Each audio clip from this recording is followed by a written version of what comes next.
All the way back, yes. Are you Cloud? Oh, okay. Oh, you were raising your sword for Spock.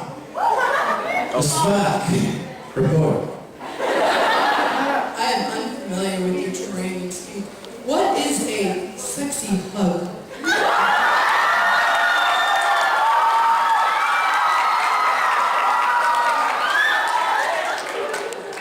Well, Spock. Well, yeah, you should be.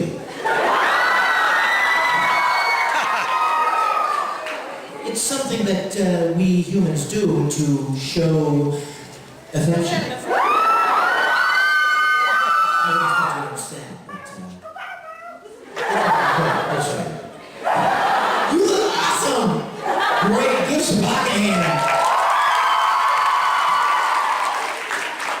Speaking of Star Trek, does anyone have a trivia question they think they can stump me with from the original series? Oh, God. You guys, were you here yesterday? Yeah! Hold on, listen, yesterday, if you weren't here yesterday, I totally threw down the gauntlet, and like people were calling their parents and trying to get questions. Was it you?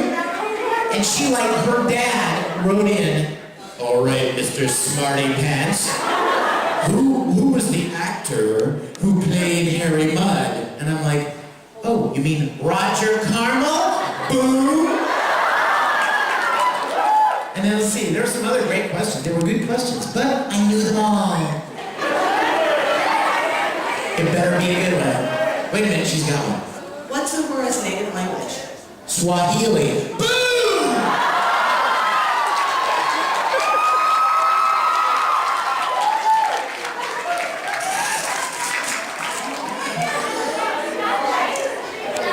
Okay, hold on.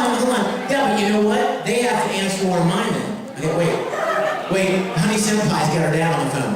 Oh, lost him. Okay, all the way in the back with the cool white wig. I hope that is a wig. I was gonna say, I don't want to be offensive. This is my real hair. Yes. What was it like for you to play the voice in Akuma in the Raven? Did you see the Raven? Did you guys see it? I was, okay, sure, okay. That doesn't mean she's seen it.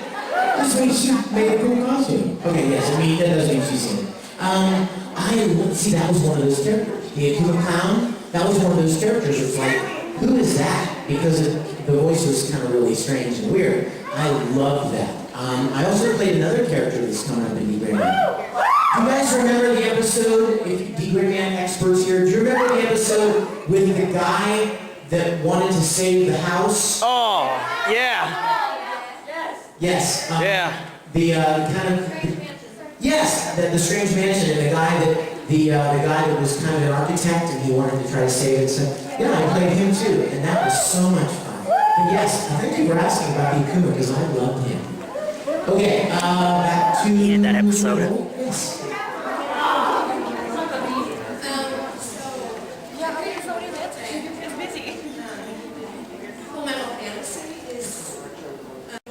Great question. Were you at the concert last night? Did you get to see Full Metal Fantasy?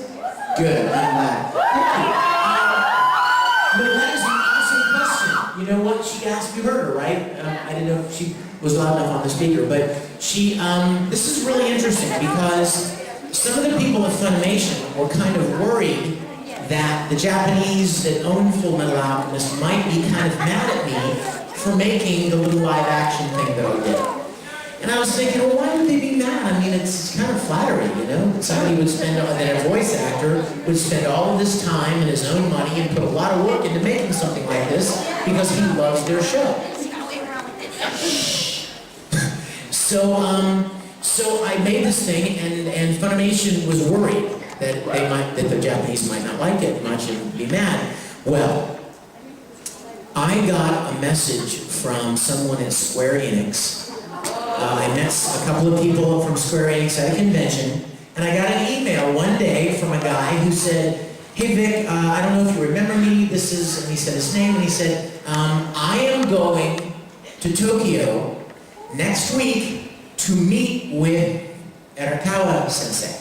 That's Hiromo Arakawa, who created Full Metal Alchemist. He said, Arakawa-sensei has heard of your live-action movie and would like it. So he asked me, would you brighten it up a little bit for me, Chris? He asked me if I would make him a DVD and send it to him so he could show it to Arakawa-sensei. And so I did. And of course I was kind of nervous about that. Well, several weeks went by, and I got my mail one day, and there was this huge box on my porch. And I looked at it, and it said, Square Enix Japan. Like, sweet, what is it? And so, I'll bet it's the speaker. So I opened it up, and there were all of these, yeah, it's definitely the speaker over there. It's not as bright, there's not a solid connection. Sorry, I'm just talking tech here. I opened it, and there were like there's Full Metal Alchemist swag in this box that I'd never seen in my life before. I mean, like, there was an Edward Elric cuckoo clock. It had his little angry bean face and was going back and forth.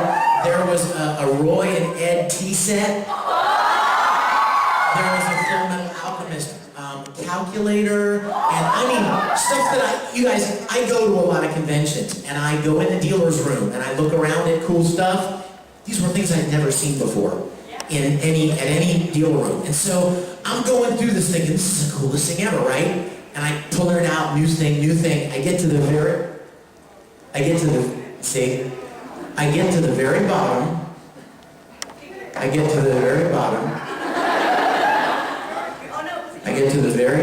Hear it? And I get to the very bottom.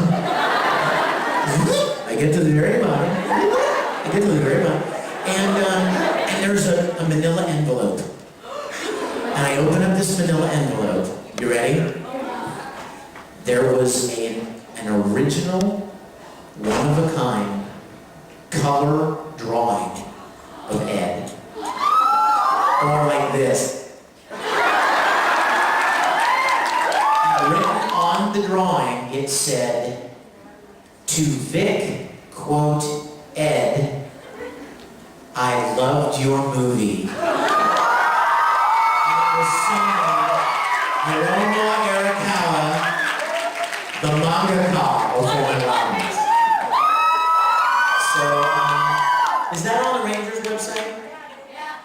I scanned the picture and put it up because it's just beautiful, you know. I mean, what a gift, what a privilege. What's the question? Here. The host will have a question for you and you have a prize if you get it right. Oh! Okay, so Prizes all the other times I answer. when the M5 was in the control of the Enterprise, what was the name of the 5 ships that went down? Well, that's not fair, but I know it. Do you know it? The Lexington, the Excalibur, the Potomac, Hood, and Potemkin. Boom! Boom! You made them? Well, I'll go even one better. What was the name of the episode? The Ultimate Computer. What was the name of the guy that created the M5? Dr. Richard Daystrom. Boom! Who was commanding the Lexington? Colonel Wesley. Boom!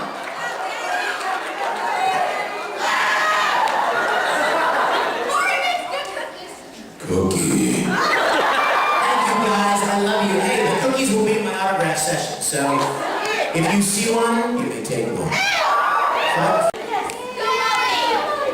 tall? I'm tall enough. I'm 5'10". Of course, with these boots, I'm 6'4". Yeah.